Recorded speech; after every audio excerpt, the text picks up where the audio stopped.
नमस्कार, मेरा नाम है अभय गुप्ता और आज मैं आपके साथ एक बहुत इंपॉर्टेंट टॉपिक पर डिस्कशन करने आया हूं और वो टॉपिक है सीरिया में तख्ता पलट। आपको पता है कि कुछ दिन पहले से ही मध्य एशिया काफी ज्यादा अस्थिर देखने को मिल रहा है। सीरिया, यमन, लेबनान, ईरान, ये ऐसे देश हैं जहां पर संघर्ष और तनाव की स्थिति काफी दिनों से बनी हुई है। ऐसा ही एक देश है जिसका नाम है सीरिया। सीरिया वर्तमान में बहुत ज्यादा न्यूज में और बहुत ज्यादा सुर्खियों में देखने को मिला है क्योंकि वहां पर जो विद्रोही समूह थे, ऐसा बताया जाता है कि इन विद्रोही समूहों को अमेरिका और उसके साथी संगठनों का समर्थन मिल रहा था। इन विद्रोही समूहों ने क्या किया है कि सीरिया में तख्ता पलट कर दिया है। लंबे समय से चले आ रहे रूस, ईरान, हिजबुल्ला, इन सबके समर्थन से लंबे समय से चले आ रहे बशर अल असद की सत्ता को उखाड़ फेंका है। और उनकी सत्ता को उखाड़ फेंकने का मतलब है कि अब से इस क्षेत्र में एक नया अध्याय शुरू होने वाला है। जैसे ही उनको सत्ता से हटाया गया, ध्यान से सुनिएगा, उसके तुरंत बाद अमेरिका के राष्ट्रपति ने व्हाइट हाउस में अपनी प्रतिक्रिया दी और ये कहा कि इस पर अमेरिका के सभी नागरिकों का तहे दिल से धन्यवाद कि उन्होंने सीरिया से तानाशाही को हटाने में बहुत ज्यादा इंपॉर्टेंट रोल प्ले किया। ये बात हाल में ही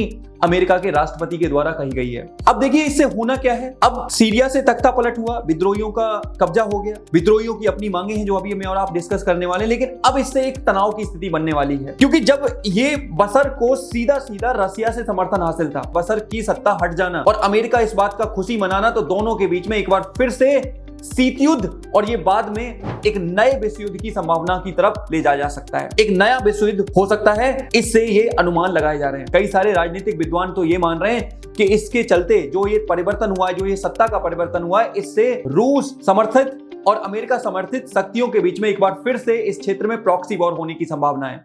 और अगर इस क्षेत्र में प्रॉक्सी वॉर होती है तो ये पूरा क्षेत्र एक बार फिर से बहुत ज्यादा अस्थिर होने वाला है, बहुत ज्यादा समस्याएं आने वाली हैं। अब ध्यान से सुनिएगा, जब सत्ता से हटाया गया बशर अल असद को, यानी कि सीरिया के राष्ट्रपति को, तो ऐसे में अमेरिका ने क्या प्रतिक्रिया दी। अमेरिका के राष्ट्रपति ने कुछ बातें बोली हैं जो मैं आपके साथ डिस्कस करना चाहता हूं। उन्होंने कहा कि सीरिया की जो आज हालत हुई है, जो सीरिया पिछले लंबे समय से गृह युद्ध का शिकार है, इसके लिए अगर कोई जिम्मेदार है तो वो सिर्फ और सिर्फ कौन है? असद सरकार है। दूसरा, उन्होंने कहा कि यूएसए अब सीरिया में जितने भी संगठन हैं, जितने भी विद्रोही संगठन हैं, उनसे बात करेगा और सीरिया में लोकतंत्र की स्थापना की कोशिश करेगा, लोकतंत्र स्थापित कर पाएगा जिससे कि सीरिया तेजी से आर्थिक वृद्धि करे, तेजी से नागरिकों के अधिकारों को सुरक्षा मिले। ये सारा काम कौन करेगा? तो आंसर है ये सारे काम अमेरिका करेगा। तीसरी सबसे बड़ी स्टेटमेंट अमेरिका के राष्ट्रपति के द्वारा दी गई और वो है कि अब इस क्षेत्र में शक्ति संतुलन पूर्ण रूप से परिवर्तन हो चुका है। जहां पहले सीरिया में रसिया का बहुत ज्यादा प्रभाव था, अब वो प्रभाव खत्म हो चुका है।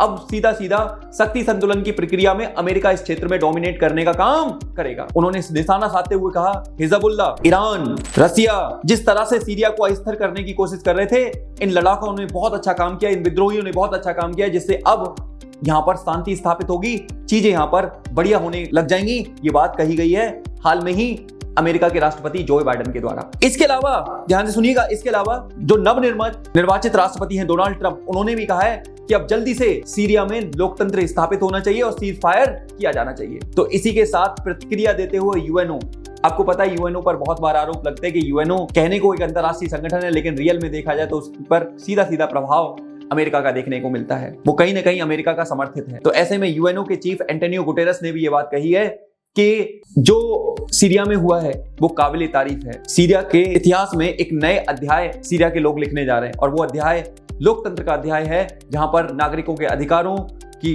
रक्षा होगी, चुनी हुई सरकार मिलेगी, नागरिकों को सुरक्षा मिलेगी। ये बात हाल में ही कही गई है। लेकिन संभावना, कुछ विद्वान, कुछ राजनीतिक जो विद्वान हैं, वो इस ओर इशारा कर रहे हैं कि चीजें खराब हो सकती हैं क्योंकि जिस तरह से तनावपूर्ण स्थिति हुई है, अमेरिका और रूस आमने सामने आ सकते हैं, इससे विवाद और ज्यादा बढ़ सकता है, इस क्षेत्र में और ज्यादा अस्थिरता आ सकती है, जिससे खामियाजा स्थानीय नागरिकों को ही उठाना पड़ेगा, जिसके कारण इस क्षेत्र में एक नया भूचाल आने की संभावना है। कुछ राजनीतिक विद्वान तो ये भी कह रहे हैं कि इस भूचाल से क्या होगा, इस भूचाल से और ज्यादा चीजें खराब होंगी। ये भूचाल पूरे क्षेत्र को एक नए युद्ध की तरफ लेकर जाएगा, जिसके कारण इस क्षेत्र में अस्थिरता बढ़ती चली जाएगी। बात भी कहीं तक सही है। जिस तरह से सीरिया पिछले काफी समय से अस्थिर चल रहा है, जिस तरह से इस पूरे रीजन में अस्थिरता देखने को मिल रही है, और ऐसे में एक नया परिवर्तन और ज्यादा समस्याएं बढ़ा सकता है। लेकिन कुछ भी कहें, सीरिया में जिस तरह से विद्रोही संगठनों ने लड़ाई लड़ी, तो विद्रोही संगठनों की भी अपनी मांगे थी, और वो मांगे क्या थी कि हम तानाशाह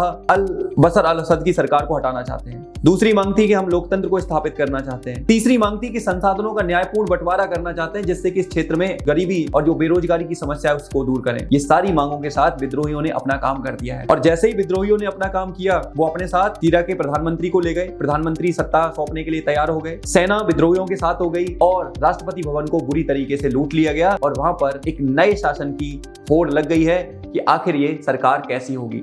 देखना यह होगा भविष्य में क्या लोकतांत्रिक चुनी हुई सरकार सीरिया को अस्थिर, जो अब वहां पर अस्थिरता है, उसको रोक पाएगी या नहीं। इस पर ध्यान देने की जरूरत है। तो ये था मेरा डिस्कशन। इसी बात के साथ मैं अपनी बात खत्म करूंगा। मिलूंगा आपके साथ ऐसे ही टॉपिक में। तब तक के लिए आप सभी का धन्यवाद। जय हिंद, जय भारत।